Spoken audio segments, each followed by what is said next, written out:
Welcome to the grand final of the 2019 Primary Schools State Debating Championships.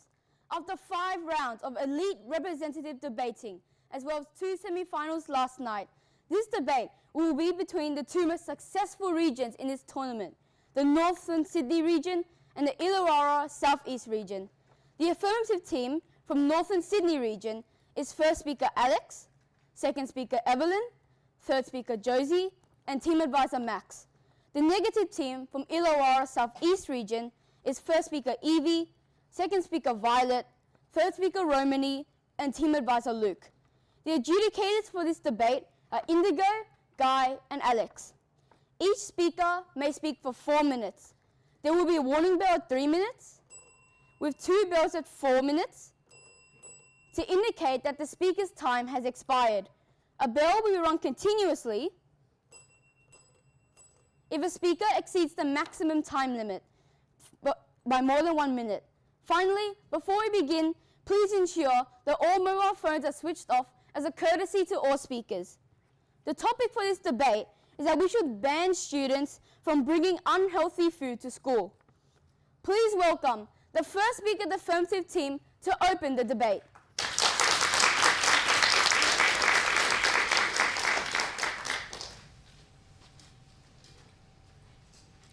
Right now, students are bringing snacks to school that contain unnecessary amounts of sugar and salt. These are the foods that will take control of you, destroy your focus, and destroy your health. School is not the place for unhealthy food. This is what we are here to discuss today. We, the affirmative team, define the topic as all kids from K-12 in schools all across Australia. We will be banned from bringing any foods with excessive amounts of sugar, fat, or salt. This excludes foods with natural sugars such as fruit or other organic products. Examples of unhealthy foods include things such as donuts, lollies, chips, cakes, and soft drinks. They can instead bring other much healthier foods such as sushi, fresh fruit, hummus and crackers, wraps, and much more. School canteens will also participate in this change. For example, replacing chocolate cupcakes with a much healthier but still delicious option such as banana muffins. This is still giving kids a chance to get good, yummy food, but compromising it so that the food will be more healthy. We plan to put this change into place by 2020. I, as the first speaker, will be arguing that sugar can decrease concentration and how sugar increases obesity. And our second speaker will be stating that sugar will help us support a healthy lifestyle for the future. Now on to my points.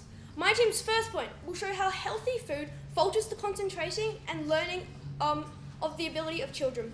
Right now, students are wrongly filling up on absolute junk, such as cakes and donuts at school. These kinds of foods take over our mind and emotions, resulting in a lack of focus in class.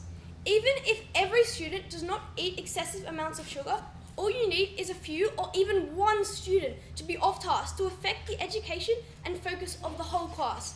Every student is a vital piece of the puzzle. If one piece is playing up, then the whole puzzle is unsolvable. As an example, at recess, there are a group of students that stock up on a large bag of lollies. When they get back to class, they are very hyper and disruptive, disadvantaging their whole class.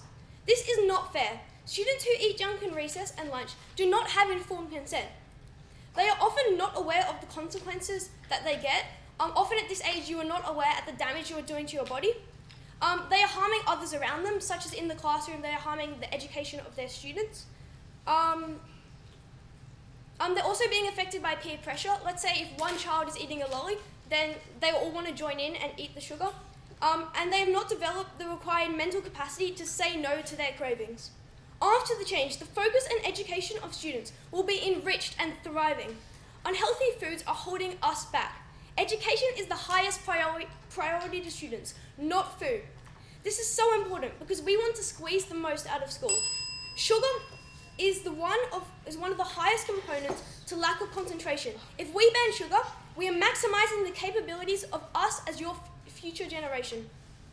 My team's second argument will show how banning unhealthy food will minimize the amount of child obesity. Right now, Australia is within the top 10 of child obesity rates in the world. This is not the message that we want to convey to other countries and our own citizens. The largest contributor to this is bad diet. So many children in Australia have a bad diet and regularly eat junky and unhealthy foods at school. This is a serious problem, and a problem that this change will without a doubt minimise. As an example, look into the lunchbox and diet of students. They often consist of one cake or a very sweet item and a salty and fatty snack, and the occasional item of fruit and veg. No wonder Australia has a problem with child obesity. Look at this. This kind of daily sugar intake must be stopped and replaced with protein and a lot more fruit and veg. I can guarantee you the amount of child obesity in Australia will come rocketing down after this change. We understand this change will not stop child obesity completely. Obviously, that is impossible. But what it will do is reduce it massively.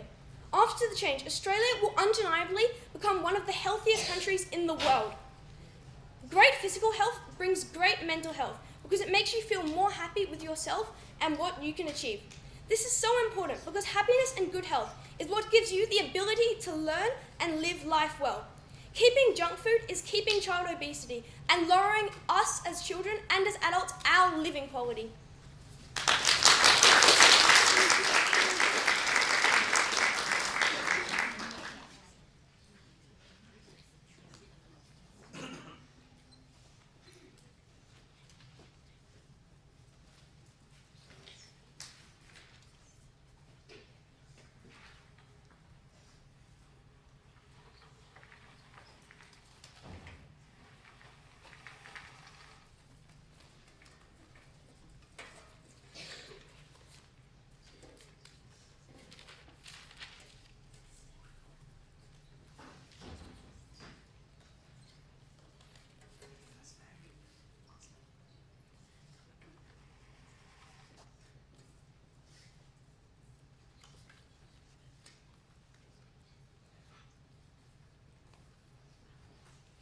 Please welcome the first speaker, the negative, to open their team's case.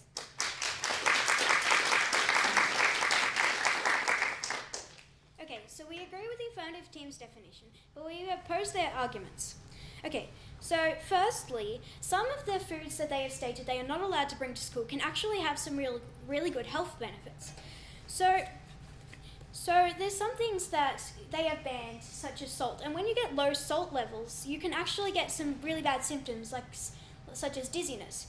And so if a child does get these symptoms, then they will need to keep up their salt intake, and because it is banned at school, they will no longer be able to take this at a regular basis. And so not all kids go hyper from eating like one little snake or like a lollipop. It's just when they have like large doses of these junk foods, such as like a bag of lollies, but no child is actually going to bring in like a giant bag of family size chew mix or something. They're not going to do that. They'll probably bring in one, maybe two, and that's really not going to affect their learning much. So when kids do bring in lollies, they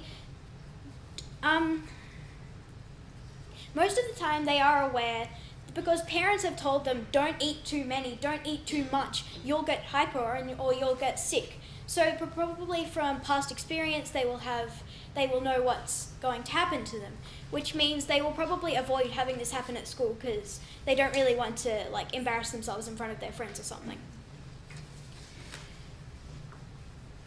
So also some of the things that they listed are unhealthy can have that have a lot of fat in them or something. Sometimes these things can be actual healthy foods, like sandwiches can involve fat on the fillings or something, and these things have been listed as things that are allowed. So you're not really avoiding this problem. Okay. Yeah. Okay, so now on to my team's points. So my points today will be it's the parents' choice whether they should be able to bring in junk food or not, and some disadvantaged families can't afford healthier foods because they're more expensive.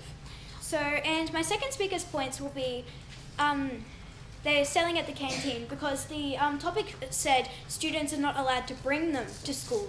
It's not that they can't buy them at school. So if they sell them at the canteen, why shouldn't they be able to bring them? And so another reason that she will be putting up is some kids have health reasons such as diabetes that need this junk food to keep up their levels of, so they can stay healthy. Okay, so now to my first point. So some parents should be able to feed their children as they see fit. If they want them to eat these foods, then they should be able to. Sometimes these unhealthy foods have reasonings, such as traditions, cultures, or like celebrations, or they might just not have time to prepare a healthier meal in the mornings. So they should be able to choose. It is their child. They do know them better than the government does. So one rule that the government has enforced may not be very good for their child because of a reason or something. So right now, kids can bring unhealthy food with their parent permission. Parents have given them they've said, yes, you can do this, and so this means that it's allowed for them. So after the change, parents won't be able to feed children as they either need to or as they see fit. So they might not be able to give what they need. So, for example, a parent may want a child to take like cultural food, but they can't because the guidelines say, no, you can't take this food. And this may be the only thing this may be one of the only things they know how to make or something along these lines. Okay, and that's important because people need to give children what they think best. So now to my second point. Some people don't have the money for healthy foods. So right now, kids get up and their parents work hard to help feed their family. Disadvantaged families, they give their children whatever food they can afford. So since healthy food is expensive, they provide something that might be slightly unhealthier, but which kids can no longer take to school. So this is bad because it's important that they get the food that they need because we want children to eat. If they can't afford these healthier foods, then they won't be able to take anything to school. So if people can't provide, then the kids won't be able to eat. So the affirmative team is apparently stating we want these kids to become even more undernourished. So an example of this is a person who's just come to Australia. They don't have the money, very much money, and that is why we are fighting against.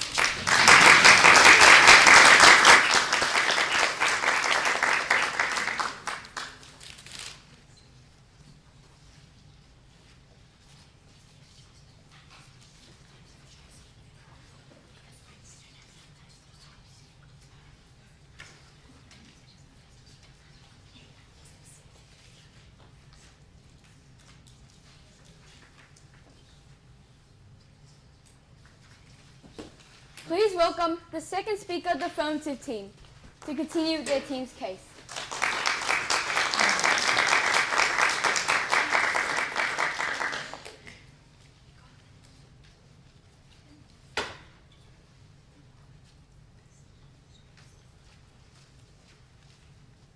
In this debate, we have a negative team who wrongly believes that banning unhealthy food is a bad idea and that children should be allowed to have unhealthy food, while our affirmative team believes banning unhealthy foods in schools is healthier and better for concentration and teaches children healthy habits.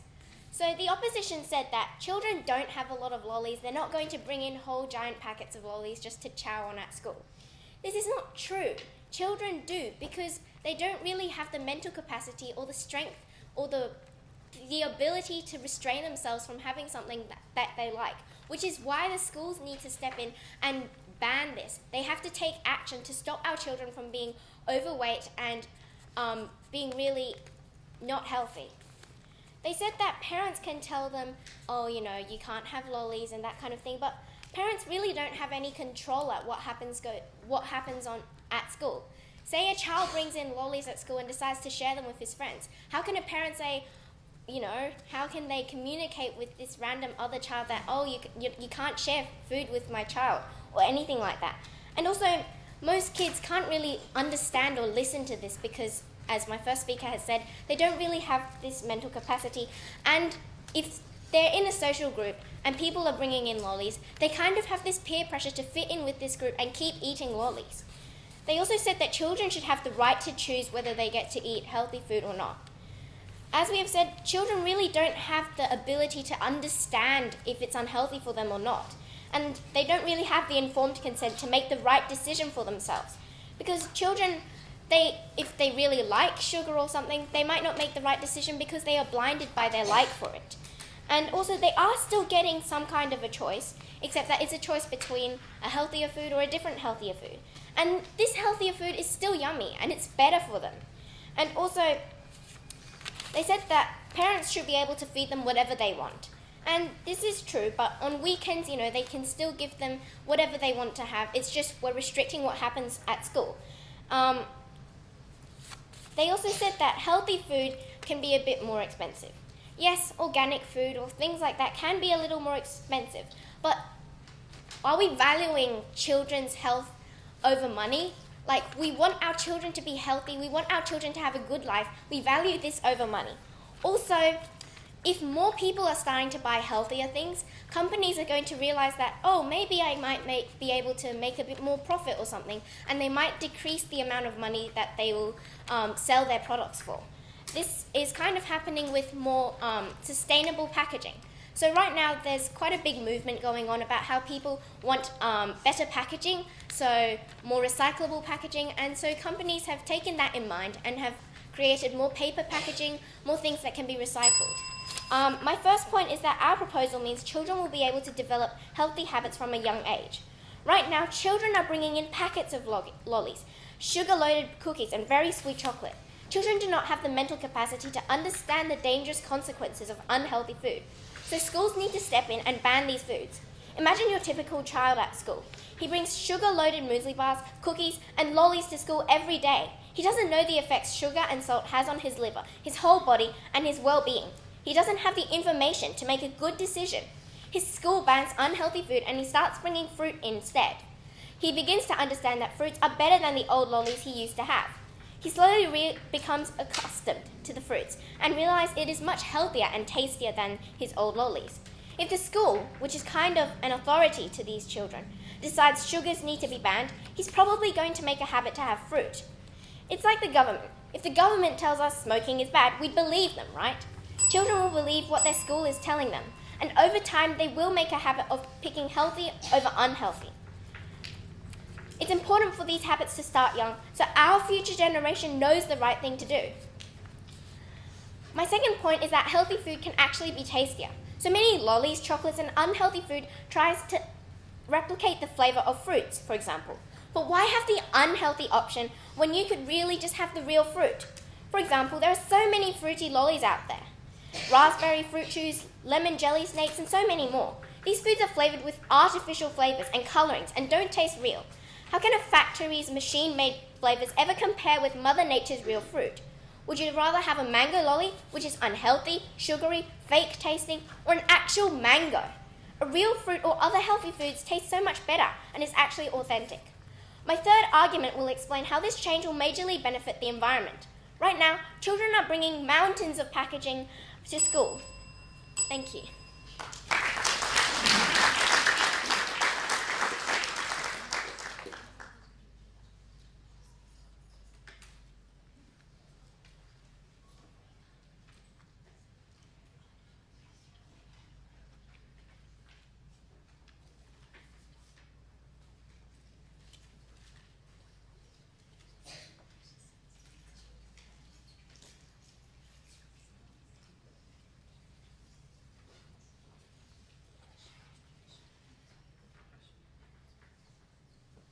Please welcome the second speaker in the negative to continue their team's case.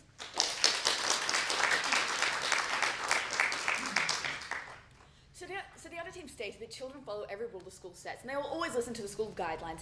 And they use the example of smoking and how everyone listens to the government when they say smoking is bad. We found this to be quite an ironic example, seeing as most people still smoke even though the government says it is bad, and to this day people are still getting cancer from it. But also, children don't always listen to school rules, and it's commonly known that they sneak things into school or break rules commonly because they are kids. But also, kids will not stop loving junk food just because you make them bring apples to school. If not, they will want it more because they can't get it at school. So they'll buy it more out of school, and in the end, they'll just be eating more junk food and become more obese.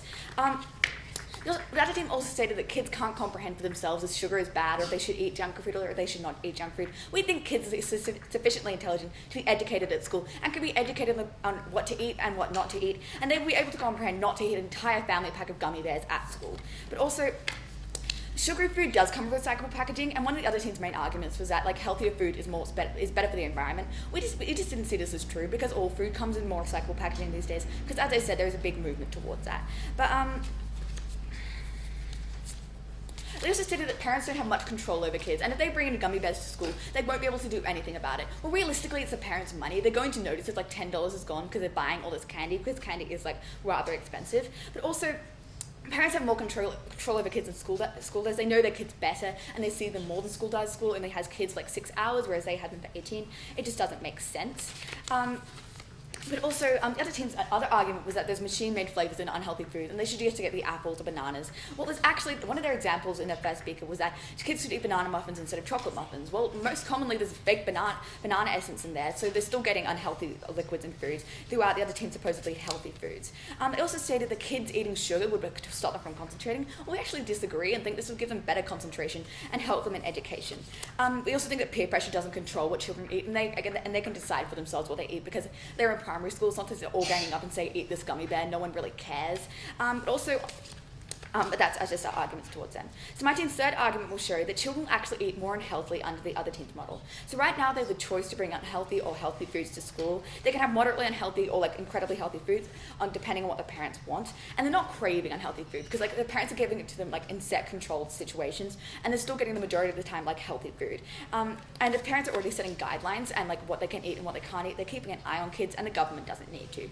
So after the change, kids will crave unhealthy food because it's being deprived of them. Well, basically to see the backlash effect here, where kids will just want food more. They'll buy it more outside of school. They'll buy it in the school canteen. They'll sneak it into school, which is really easy because if you think about it, you can just pour soda into a drink bottle and it looks exactly like water. So they can sneak it into very easily, and the teachers would never be able to tell. But yeah, basically they'll just want it more, and they'll become actually addicted to junk food, whereas now they're actually having perfect amounts and nothing's actually going wrong.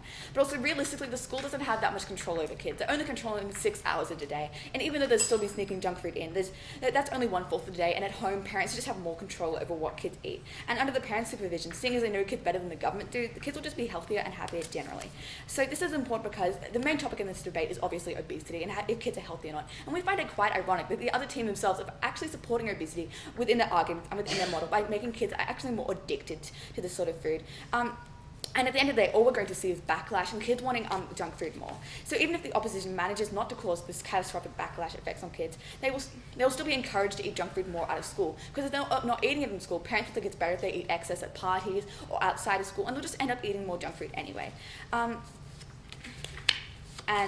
on to my next point. So my team's final argument will show that children with medical issues will be greatly disadvantaged by the affirmatives model. So right now, kids with medical issues can bring in the required food, which is often very salty or very sugary. They can receive the necessary attention they need, and this is vital for their safety at school, because if they don't receive this, they could faint or have dizzy spells. So a great example of this is a kid with diabetes. They need to bring sugar into school, and they need to have this, otherwise they could experience nausea, dizziness, and aggressiveness, and this would greatly affect their education, and we couldn't allow them to be disadvantaged just because they were born with the disease.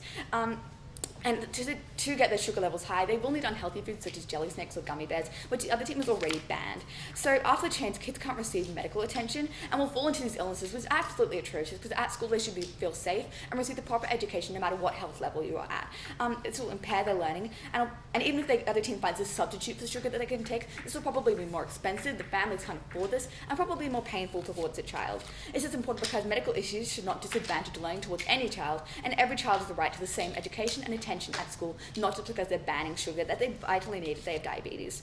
And that is why we are proud to negate.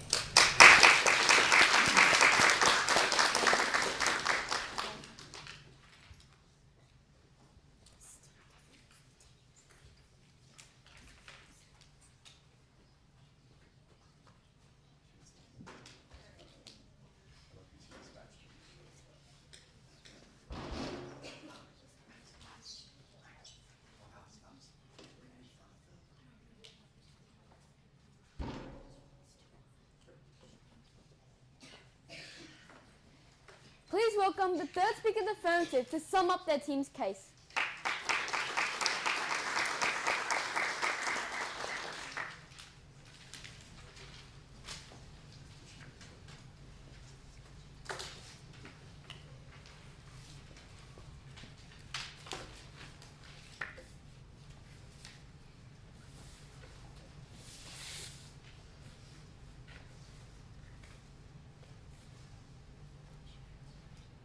Okay, so in this debate, we have a negative team who are trying to tell you a few things.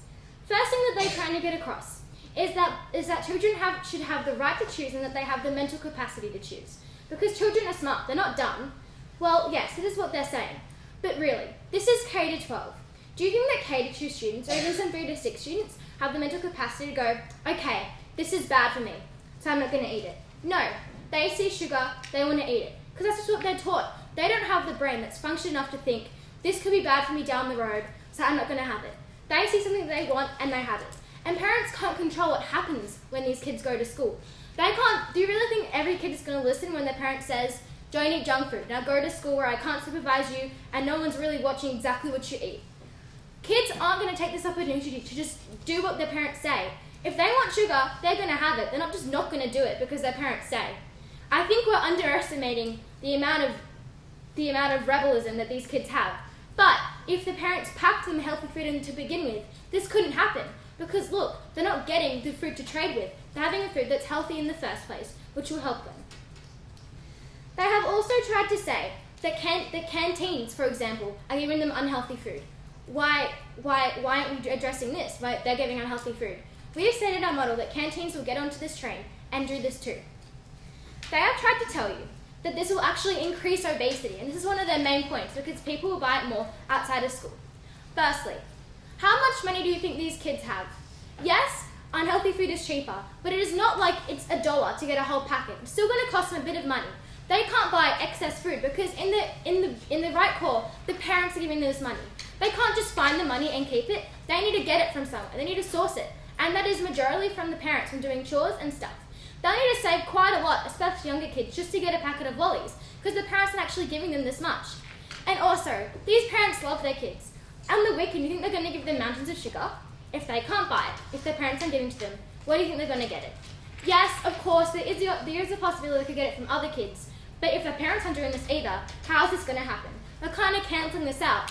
Also, they're being taught to eat more healthy food more often. When you were doing this, when you were younger, school is probably the majority of the time that you're spending, besides, of course, sleeping. So this is the majority of time where you're getting those habits, where you're learning how to react to these types of things, what to do. So if they learn for a young age, 5 example, when their brain is still developing and can take stuff in, that they should eat healthy, they are eventually going to do this because they are used to this change. And they know, okay, I should eat healthy. This is something that I've been taught from younger. So it's therefore more likely that these kids later on will be able to eat healthy. They've been taught by a younger age and can be accustomed to it. It's not like we're going to let them eat unhealthy from like K to 6 and then in year 7 say, okay, now I have to eat unhealthy. They're going to be accustomed to this and know how to react. Plus, they're saying that we are not taking care of the kids who have medical stuff. Firstly, how many kids do you think at school have things such as diabetes?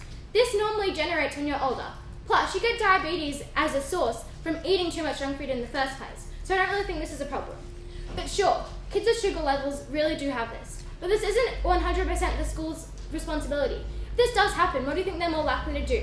Take care of the child you don't know much about, or call a hospital or a bigger source that could take care of them better. This goes for more likely a better thing. They're not just going to take care of students, especially with this change. So yes, they are taking care of their students, but they're putting it to more reliable hands that can actually do something. Yes, the school might cater for some of their needs, but not all of them, because they know that they're not the best people to do this. They've also said that some kids might not be able to eat cultural food because it might be unhealthy. But really, how much cultural food, which is normally made at home, say Indian or Italian, is actually that unhealthy? It is normally pretty good food that is good for you. They've also said that things like banana muffins that we suggested are healthy aren't actually because they don't contain stuff. When they are homemade, like we are suggesting, because many canteens already do this, and it's something that they already do, they aren't putting banana flavouring. That would taste disgusting. I don't actually think that exists. They're using real bananas and pure bananas. This is happening with a lot of other things, which is creating great, healthy food. Our team, however, has said that this is great for concentration, because of the lack of focus is gone, because it can help the teachers and the kids with better concentration and better work. We have also said that it changes obesity, because we're in the top 10 and this needs to change. This isn't good for our kids. A second speaker has said that this introduces healthy habits, helping kids be more accustomed to this so they can do it later on in life when they're not restricted. They've also said that it is tastier, and sometimes organic can actually be better because it's better for you and it increases and it gives you hormones, which is good for you. Thank you.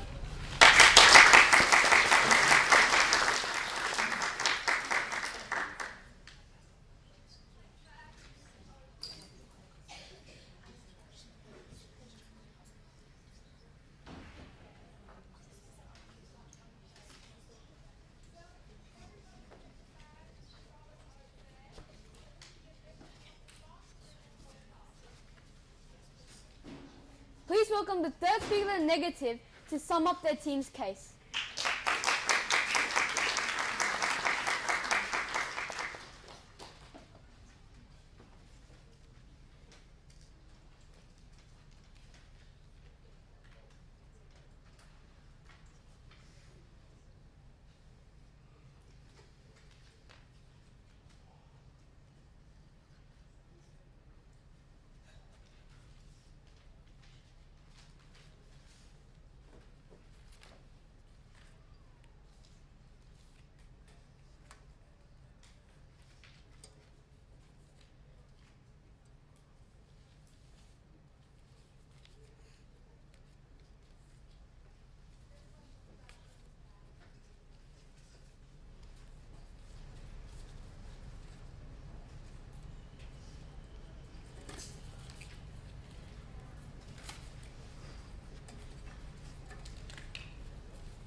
Okay, so I thought there were three main themes in this debate. If this, for health, and if this is, and obesity, if this is affordable for parents that are disadvantaged, and also if this is ultimately the parent's choice. So I'm going to start with health. So you said that there's a massive problem in the world, that obesity is on the rise, and that we need to stop kids from getting obese. And then you said that, it is still the parents' choice. They can just eat it on the weekends. It's not, if you just say it's okay to just eat it on the weekends, that's exactly what kids are going to do. They're going to go into the 6 hours of school, they're going to have 2 meals, and then straight away as they get home, they're just going to eat what they want. This isn't going to, school rule with high in salts and high in sugars isn't going to change a family's diet and what they eat. It's just not going to work. It doesn't just change that quickly. Also, you said that kids will, one of your points were that kids will get distracted in class because they've been eating high sugars and high salts. Yes, this is true that you can get distracted in class, but there are actually other healthy foods that have bad things in them, like artificial flavours and preservatives, which are actually really even worse than some sugars. Because sugars, yes, it can make them crazy, but these artificial flavours and artificial and preservatives are kind of in their mind, and it makes kids upset and angry, and it messes with their brain more, and artificial flavours and that will mess with their brains more than sugars that are more natural than sugars and salts, than artificial flavours and colourings. That's why and then you said schools can't cater for everyone, for the people that have diabetes. So you're just kind of saying like, oh, we'll just chuck them in hospitals and they can deal with it. We can't just deal with everyone. This is completely wrong. So you're going to say that, so if a kid can't have a kid can't have this snake because he's going low in sugars and he needs more sugars, you're just going to wait for someone medically to come. That is just dumb, and you're just costing a student's life for your dumb little rule that isn't going to actually help many people. So that's just crazy that you would think that that's a good idea. Now, in that one I've stated that, and also disadvantaged people, there are people, the kids, so let's give an example here. In disadvantaged families, the parents get up early, they go to work to try and support their family, and they only have not that long to shop so they can get back to their home. They only have time to grab some chips and grab some cheap food. And kids, while they're going to work and trying to help the family, kids are there making their own lunch. They don't have time to go to the fridge and they don't have time to make up a healthy salad for a sandwich. That's just, they don't have time for this. And this is the sad case. And also rural families. Some have little tiny shops ages away. And because there's a drought at the moment, they don't have many fresh and good foods for those rural and disadvantaged families because it's too expensive out there. So they can't actually have that healthy food in those disadvantaged areas in the drought. So that's not going to help. Rural families. And there's also other alternatives to not make to not punish the kids for having unhealthy food, because ultimately it's not the children's fault that they have this unhealthy food. It's because their family hasn't been brought up in the most in the best way, and they haven't had the best life during this. So you're just so there are other alternatives. You can be like, you can acknowledge the people that have a healthy lunch. Good job, you have a healthy lunch. Instead of saying you've got an unhealthy lunch, you need to do better next time, and just making them feel worse. Also, this is ultimately the parents' choice if the kids want to be, if they want their kids to be healthy. So they've stated that this is health and obesity. We think this is wrong because it's better to them to have food than to make sure for them to have food, and then they can actually feed for the disadvantaged families than they're having to make sure it's healthy. Later life, and they also said something about later life, it's not going to change to their family's ways just from their being healthy. Also, you said that it's going to distract the class. This is wrong because there are healthy foods that have preservatives, and you said that there will be less packaging. This is completely wrong because you can buy salads from the healthy section with a big plastic bottom with a plastic top. So it's not all these plasticky with the mayo in the plastic. This is not true. So that for those reasons, that's why I'm proud to negate.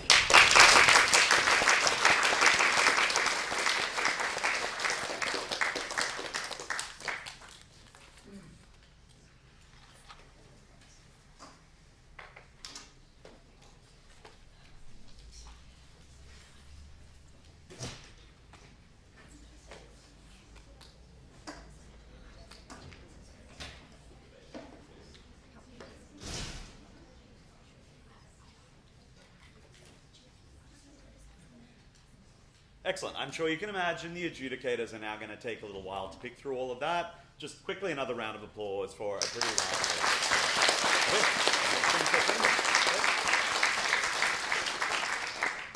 So, obviously though, there's a lot more to this tournament than just the two teams who made the finals. These were, the adjudicators thought, like some of the closest series of debates that we've seen in a long time at this tournament. It was very, very difficult to make it to this final, and really any one of these teams sitting here was particularly unlucky not to be. I think, if you're not aware, at least 3 teams actually qualified for the semi-finals in terms of wins alone and had to be eliminated. I think we had something like 7 of the 10 teams reach the semi-finals, which is just madness. So to acknowledge that, we're going to call them up one by one and present them with their certificate while the adjudicators think things through, and I'll ask you to give them a round of applause after each team. Obviously, also, if you could stand there for a little while because your parents and coaches will want to take photos of you. All right, here we go then. Let's begin with the representative team from the Hunter Central Coast. Come up the front, guys.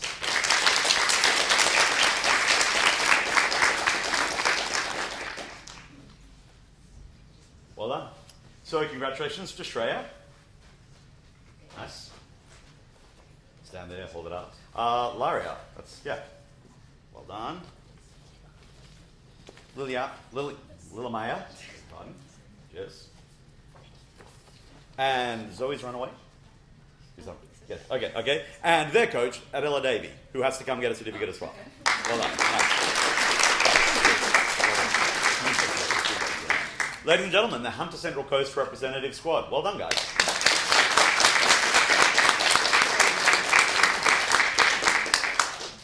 All right. Well played, guys.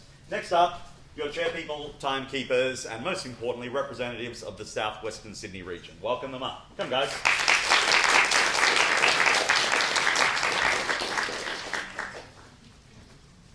So, first of all, congratulations to Jules. Going to the back for some reason. Well done. Congratulations, man.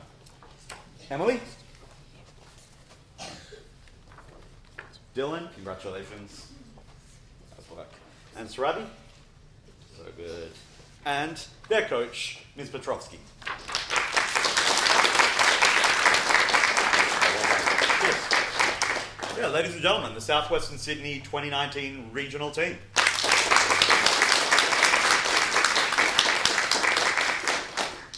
Smashing work. Back to you.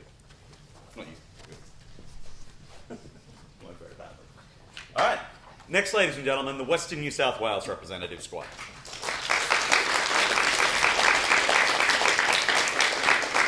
Congratulations, first of all, to Josie. Well done. Oh, George. Nice work, man. Well played. Phoebe. And finally to Charlie. Well done. And of course to their coach, Ms. Johnson. No. Their coach, Ms. Johnson. Congratulations. Well done. Ladies and gentlemen, Western New South Wales' representative team.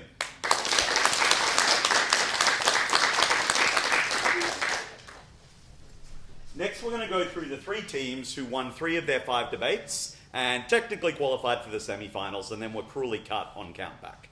Let's begin with the North Coast representative squad. Congratulations, North Coast.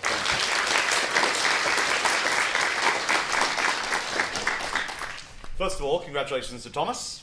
Well done, man. Cheers. Tess. Well done. Poppy. Sorry, yep. And Eva is wrong. And their coach, Ms. Jameson. Well done.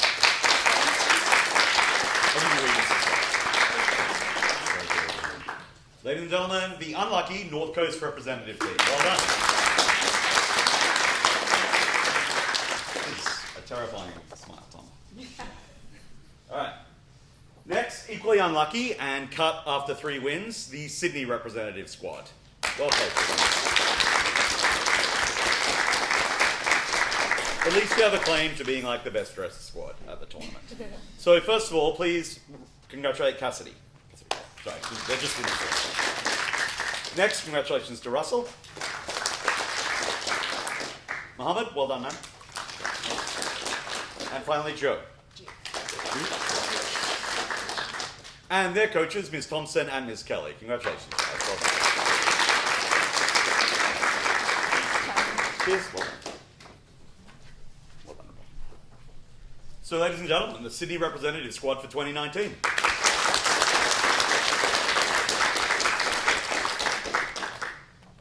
Excellent. And now the third team to be eliminated on 3 wins, the Western Sydney representative squad. Come up, guys. Congratulations, first of all, to Josh Corbett. Sorry, well done. And Josh Brown.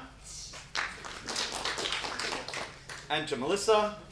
We'll start clapping in between. And finally to Jen. Well done. Congratulations. And their coach, Nerida. Where's Nerida? Yes. Well played. Yes. Sorry? Oh, wait. Let's go. Sorry. Ladies and gentlemen, the Western Sydney representative team.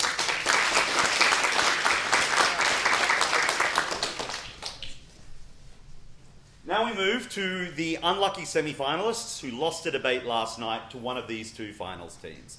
So first of all, if you can welcome up, semi-finalist squad, Riverina. Where are you guys?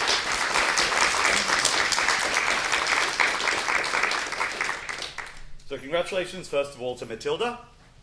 Well done. And to Nick. Congratulations, Rani. And finally to Lucy. Well done. And to their coach, Megan Hunter.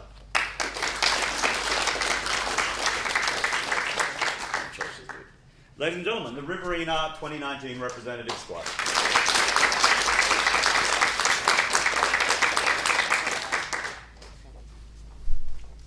Now, eliminated in the other semi-final, please welcome up the New England team. Here they go.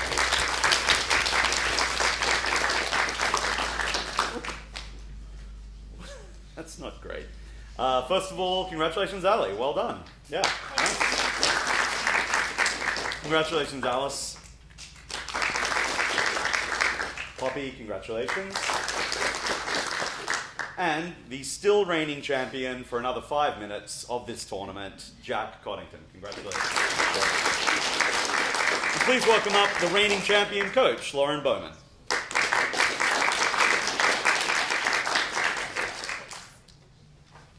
(2019) New England, ladies and gentlemen.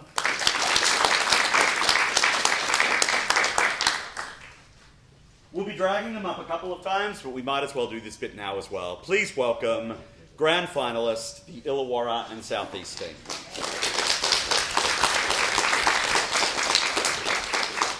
So first of all, congratulations to Luke for being selected in the squad. Well done, man. To Violet, excellent work. Well done. Rummy, fantastic debate. Well done. And finally to Evie, excellent first feature. And their coach, Ms. Belshanks. What do you think? Congratulations, Steve. So ladies and gentlemen, the currently in the finals and in the hunt to be champions, Illawarra and Southeast.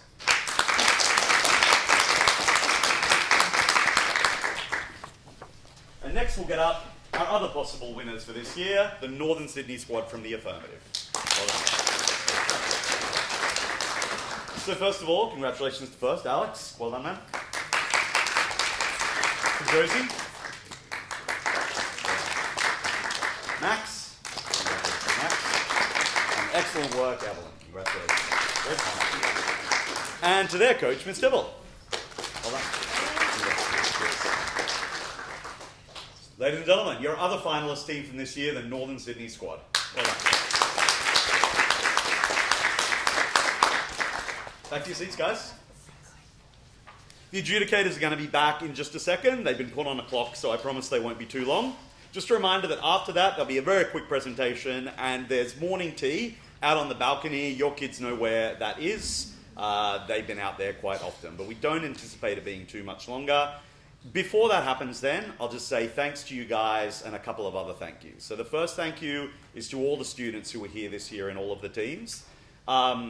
Like every year, the squad of kids is great, so you don't want to like too much pump up one or the other. This group was at least the equal of any group we've ever had at this tournament in terms of smarts, in terms of coachability, without question. We thought everyone was listening incredibly well, and we were super pleased and chuffed as adjudicators to hear you doing what we told you. This was also weirdly and definitely the neatest squad that has ever come to this tournament. I know, I imagine your parents think that's a lie, but like, there was almost no cleaning up or tidying to do. You've made this just effortless for everyone involved. So thanks to all of the student body who were here this week. Well done.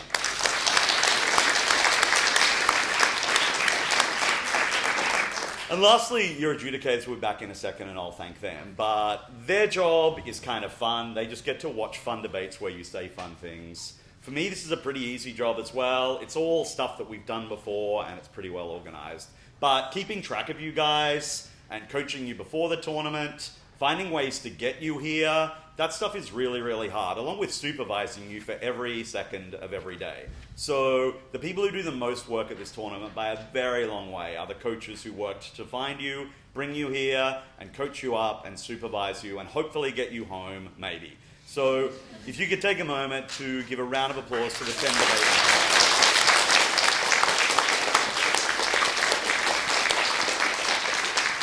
And that, of course, finally includes any parents in the room who have also, many of them, driven a very long way to get you guys here and back and do an awful lot of work to make you the students you are. Remember to thank them on their way home, but also give them a round of applause now. I promise that as everyone you're going to have to thank. We won't do any more of that. We'll see you guys at morning tea. Come say goodbye if you get a chance. For many of you, this is kind of, I suppose, the end of your primary school debating career. So have a chat with us and we'll talk to you about what happens in high school, wherever you're going. If you already know, we kind of know what debating looks like at that school. So come say goodbye. And yeah, the adjudicators will be back in a couple of minutes to let you know. Thanks for listening, guys. Cheers.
bring the lecture.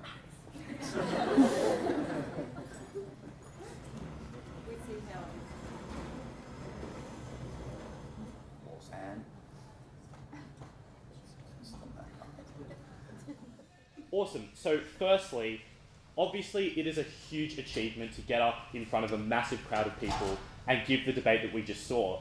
But it's an even bigger achievement to make it to the finals of this competition in itself, because that means you have to go through the 10 best debating teams in primary school in New South Wales, and that is amazing. You have to go through 3 grueling days of debating. These teams had to go through a grueling semi-final, and I think they absolutely deserve a second round of applause for this debate.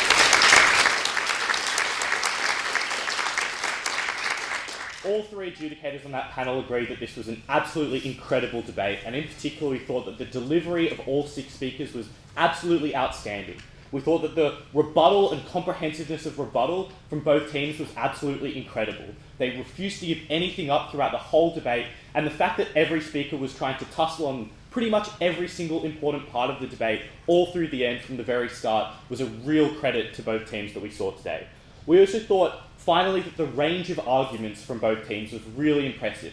We didn't just hear the standard, predictable arguments about a small group of children. We heard arguments about other groups of children, and we thought that both teams were really good at expanding the debate into groups of people who you wouldn't ordinarily think about, who wouldn't be at the forefront of your mind, but nonetheless were definitely important and really great to bring up. So we thought they did an incredible job there. However, while we thought this debate was incredibly high quality, we didn't think it was without its flaws. And in particular, a few stood out for us. So the first was that teams needed to be a bit more aware of inherent contradictions in their case. So the one that stood out for us for the most was both teams were very unclear about how much money and how much availability they had to access junk food, both in a world with junk food at school and both without. So we heard from that kids right now would have heaps of money and eat junk food, but when it's banned, they'll magically have no money to buy it elsewhere. And on the other side, we heard that kids right now have no money and can't eat junk food because they're responsible, but when it's banned, they'll magically get all this money and they'll be able to buy it everywhere at every street corner. So just be really careful about contradictions in your case, especially when they relate to 2 very important points. The second thing that we thought teams could have done a little bit better is to keep arguments going. So in particular from the affirmative, we thought that was a really great argument about educational benefits, which ironically was the very first argument in the debate and wasn't really brought up as the debate went on. But secondly, from the negative, we thought ideas like affordability and how people couldn't afford this food could also have been developed a little bit later as it went on. So if you have a really good argument, make sure to try and bring it up at all speakers. The final piece of feedback that we'll give to both teams is to really weigh up at the end of each argument why that argument is important. So we had arguments which related to a big group of people, we had arguments which related to small but important groups of people, and it was really up to both teams to make sure that they weighed those 2 groups against each other and explained in detail why those things were important. So the way we saw this debate was in 3 issues. The first was, did students have a right to take unhealthy foods to school? The second was, how do unhealthy foods impact students' health? And the third was how unhealthy foods impact students' education. On the first, on whether they have a right, affirmative tell us that they don't because they can't provide informed consent to the harms because they're unaware of the consequences, they're harming others around them, they're affected by peer pressure, and they haven't developed the proper mental capacity. In response, negative tell us that the parents can regulate consumption and advise children about the risks and that kids can be educated at school. But we thought here affirmative did a slightly better job of actually painting a realistic picture through clear examples of how kids would see a bunch of lollies at school and not be able to control themselves and have a bunch, as opposed to the largely abstract kind of logical, abstract pictures that we got from the negative team. However, the negative team do also tell us that parents should have the freedom of choice to give their kids whatever they want because some unhealthy foods, especially, are cultural or convenient. Affirmative respond to this throughout their case when they say that most food is probably fine, it's almost exclusively healthy, and that you can give them whatever you like on weekends. So at the end of this issue, we thought you didn't necessarily have a right to eat junk food, and it may be more responsible to get rid of it. But certainly that wasn't enough to decide the debate. What was more important was how unhealthy foods impact students' health. So affirmative tell us that Australia has an obesity problem which starts at school, and removing unhealthy food will massively reduce it and also lead to long-term healthy habits. The negative team have a few responses. They tell us that it's important to get some fats and salts, and also that healthier foods also might have some harmful things like preservatives. The panel thought here that affirmative again painted a slightly better and clearer picture of how specifically sugar would make you distracted and hyper and a little bit crazy, whereas the harm of things like preservatives was left a little bit more unexplained and a little bit more unambiguous, And especially given that affirmative told us that other foods have things like low levels of fats and salts, it was unclear how the harm would be big enough to have a significant effect on those children. But negative also tell us that it would be most important that parents would just give them some sort of value foods or unhealthy foods on the weekends. Here, affirmative are able to tell us that parents wouldn't just cave in if they did love their kids, and the clear benefit that they outlined of health in schools was a little bit more crystallised and a little bit more explained in detail, as were many points from the affirmative team, compared to the idea that parents would just be giving them whatever they wanted on weekends. So we thought that there was some considerable health benefit to be had for the majority of school kids. However, negative then give us 3 more points of substantive. So they firstly tell us that parents might provide something which is slightly unhealthier, but allows them to eat food, because for many disadvantaged families, the alternative for those people is nothing. Affirmative give us a few responses, especially at second speaker, and they tell us that we would rather value health over money, even if it is expensive, and more importantly, that if heaps of people are buying junk food, or healthier food rather, the prices would go down. And we thought this was quite clever and needed some sort of response from Team Negative. Secondly, negative team tells us that it's medically necessary for some kids and that some children need to bring sugar into school. We think affirmative definitely could have done a better job of responding to this, and we think negative are right in telling us that this group is important. But they left it unclear how large this group was, and we thought that overall, given that the affirmative were able to point to health benefits for pretty much every student at school, the negative could only point to a small group of kids. It was unclear, given how small they presumably were, how important that they would be. So while this might be harmful to some kids, we thought the big benefits of health for the majority slightly outweighed this. Finally, on how unhealthy foods impact student education, we heard from the affirmative at first speak that unhealthy foods are giving kids too much energy, which distracts them in class, and that even one student playing up means the whole class can't learn. And we thought that while the affirmative didn't do as well a job as they could have of keeping this in the debate, we thought similarly the negative could have responded to it a little bit more. And we thought that ultimately there would be some educational benefit to the classroom at least to getting rid of junk food. So ultimately what we believed as a panel is that in terms of principle, people didn't necessarily have an inherent right to eat junk food, and indeed the health benefits and educational benefits to the majority of school children was enough to slightly outweigh the serious benefits which would unfortunately only accrue to only a small group of people. So because of this, in an incredibly high quality and incredibly close debate, we've narrowly given it to the affirmative team.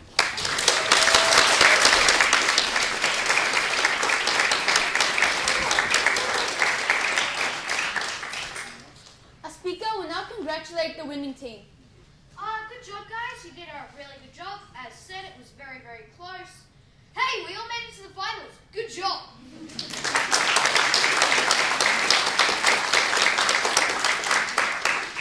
A speaker from the winning team will now respond. You guys are such a strong team. It was such a close debate, probably our closest one in the whole competition. And yeah, you're an amazing team, and we thought that you put up a really good fight. And also, we would like to also thank all the other teams in making this competition so close and so enjoyable to debate against all the other teams.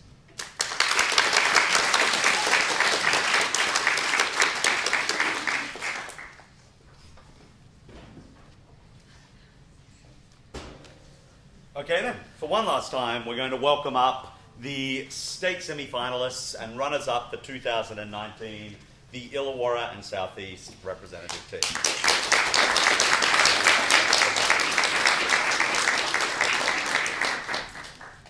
So first of all, one last congratulations to third speaker Rummy, second Violet, first Evie, of course Luke, well done. Well done, man. And of course to their coach this year, Ms. Belshanks. Congratulations.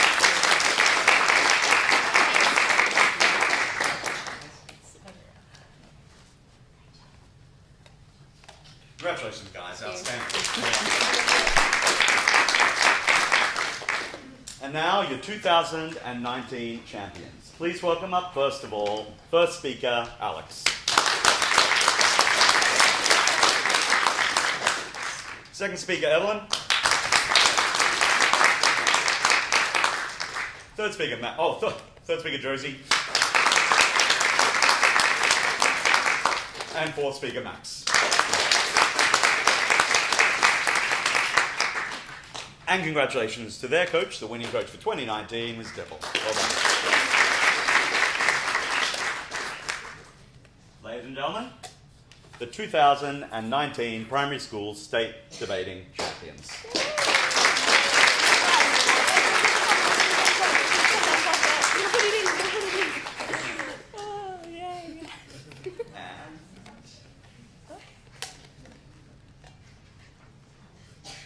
And I'm calling it. That's a wrap. Go back to your seats. A final congratulations to all of you guys. Remember, finalists, the adjudicators are here for a little while out at morning tea. They'll chat to you. Everyone else come say goodbye. But we've done our thank yous, and a lot of you have long trips. Thanks again. See you around, guys. Well done. Cheers.